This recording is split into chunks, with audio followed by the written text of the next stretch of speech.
Craig, as both the United States and North Korea ramp up efforts to show off their military might, the question remains, will one of these two countries pull the trigger? USF professor Dr. Susan McManus says nobody in the West, including the United States, wants to be responsible for starting a nuclear war.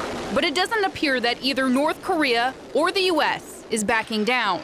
We've gotten into this I dare you situation. I dare you to appear weak.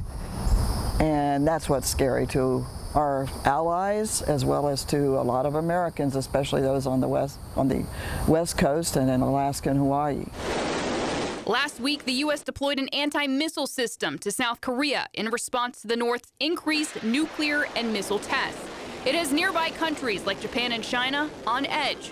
President Trump has put the pressure on China, who is North Korea's most important ally, both diplomatically and economically. China does control about 90% of North Korea's economy.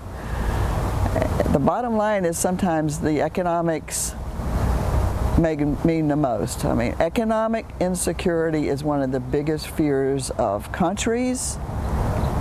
The same as for individuals. The president has previously said if China can't take care of North Korea, the U.S. will. In recent days, China has suspended all coal imports from North Korea until the end of the year, a big moneymaker for the DPRK. North Korea has since fired off criticisms at both China and the United States. This after Trump tweeted he would be honored to meet with North Korean leader Kim Jong-un, quote, under the right circumstances. Well, there's some who speculate that the reason he offered to meet with him is that that's really what Kim Jong-un wants, is a recognition on the world stage of being a major player in world politics. There are others who say, why not meet with him and lay it on the line that we're not kidding around? So two different schools of thought on what that meant for him to make that statement.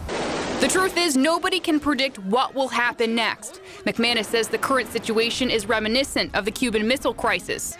The closed-door meeting between the White House and senators last week, McManus says, is telling of how serious the threat is to the U.S.'s national security.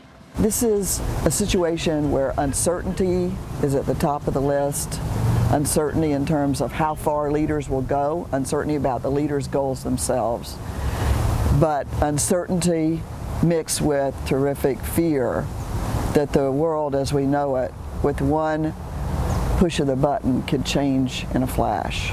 Secretary of State Rex Tillerson says the U.S. is preparing additional sanctions against North Korea if the country's actions warrant them. Craig?